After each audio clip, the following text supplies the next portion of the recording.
देश के number 1 channel जी राजस्थान पर मैं आपके साथ हार्दिक दवे। और चलिए बुलेटिन की शुरुआत करते हैं आज की एक बड़ी खबर के साथ जो जुड़ी है जयपुर से, जो जुड़ी है जल जीवन मिशन घोटाले से। घोटाले को लेकर प्रवर्तन निदेशालय एक्शन मोड में है। पूर्व मंत्री महेश जोशी के इस वक्त कई ठिकानों पर प्रवर्तन निदेशालय के अधिकारी पहुंचे हुए हैं।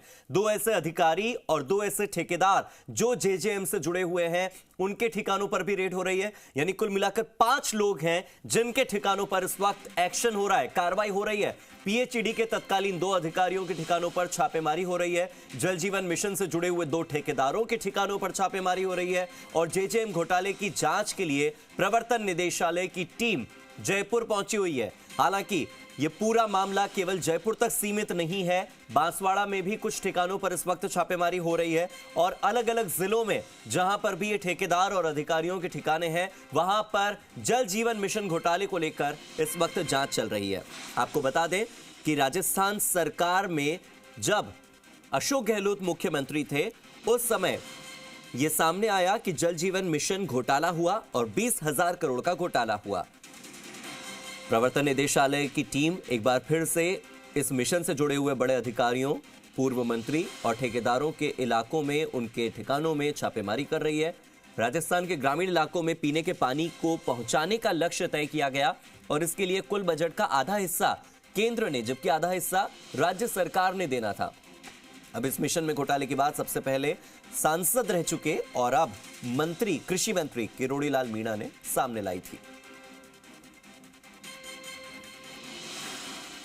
मेरे सहयोगी आशीष मेरे साथ जुड़ गए हैं, सीधे आशीष का रुख करते हैं। आशीष, इससे पहले भी महेश जोशी नप चुके हैं और एक बार फिर से महेश जोशी के ठिकानों पर इस वक्त ईडी की कार्रवाई। पहले वो मंत्री थे, पहले वो विधायक थे, आज वो न मंत्री हैं न विधायक हैं, सिर्फ एक नेता है और एक नेता के ठिकाने पर एक्शन हो रहा है। आने वाले समय में ईडी का एक्शन और कितना सख्त होगा?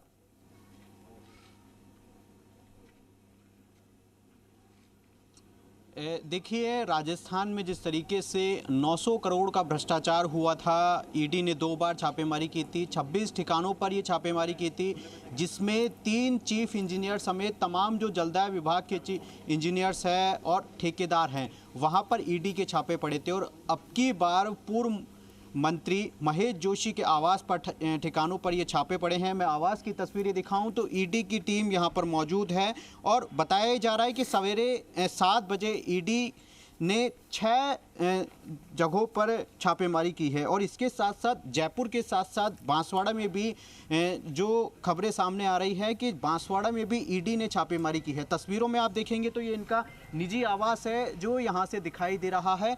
और जिस तरीके से अभी कुछ ही दिन पहले इस आवास में शिफ्ट हुए हैं मंत्री और ईडी की टीम, यहाँ पर आप देख सकते हैं। तो ईडी की टीम यहाँ पर सुबह 7 बजे से तैनात है। अंदर महेश जोशी जो कि पूर्व जलदाय मंत्री हैं, उनसे पूछताछ जारी है।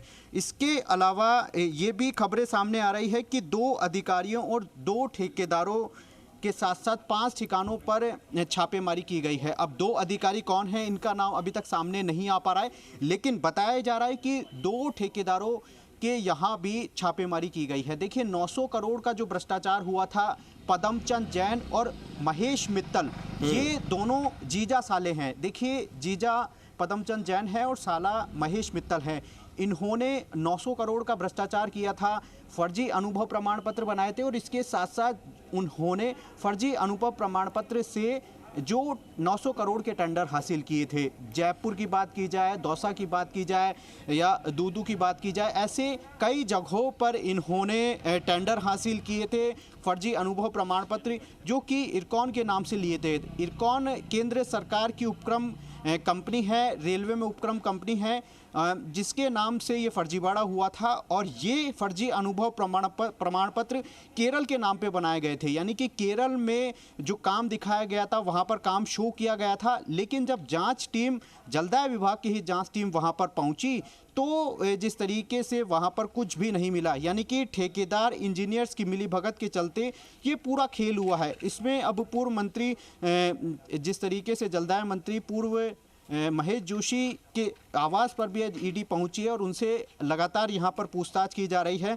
लंबा प्रोसेस होता है, ईडी से लंबी पूछताछ होती है और कई दफ़ा कई इंजीनियर्स को भी पूछताछ के लिए दिल्ली भी बुलाया है और जयपुर के दफ्तर में भी बुलाया गया है। यानी कि सीधे तौर पर जो ईडी की जांच है वो लगातार आगे बढ़ती हुई दिखाई दे रही है और आज पूर्व मंत्री के घर पर पहुंचना एक बड़ी बात होती है, बड़ी कार्रवाई यहां पर कह सकते हैं ईडी की। लेकिन पूछताछ में क्या निकलकर सामने आता है, किस प्रमाण से ईडी यहां तक पहुंची है, ये भी वाकई बड़ा सवाल है। लेकिन फिलहाल ईडी की पूछताछ यहां पर जारी है और आशीष 900 करोड़ के घोटाले का जिक्र जो आप कर रहे हैं वो केवल इतना भर मामला है कि फर्जी प्रमाण पत्र के आधार पर, मैं गणपति ट्यूबवेल की बात करूं, श्री श्याम ट्यूबवेल की बात करूं, तो इस तरह की कुछ फर्म्स के लिए थोड़ा सा स्पेशल क्राइटेरिया सेट किया गया, नियम कायदों को ताक पर रखकर इन लोगों को फायदा पहुंचाया गया। लेकिन किरोड़ीलाल मीणा तो 20,000 करोड़ के घोटाले का जिक्र करते हैं। वो कहते हैं कि लोहे की जगह प्लास्टिक के पाइप लगा दिए, जितनी खुदाई होनी थी जितनी गहराई में, उसमें काम चोरी की गई, उतनी गहराई में खुदाई भी नहीं की गई। और भी कई आरोप लगते हैं, आरोपों की तो झड़ी लग गई है। मामला केवल 900 करोड़ तक नहीं 20,000 करोड़ तक पहुंचा है। देखिए, जिस तरीके से किरोड़ीलाल मीणा ने ये आरोप लगाए थे 20,000 करोड़ के, लेकिन जो 900 करोड़ का भ्रष्टाचार या घोटाला है वो केवल 2 ही फर्मों का देखने को मिल रहा है। जिस तरीके से गणपति और श्री श्याम फर्म का जो भ्रष्टाचार सामने आया था उसमें लगातार जो ईडी की जांच है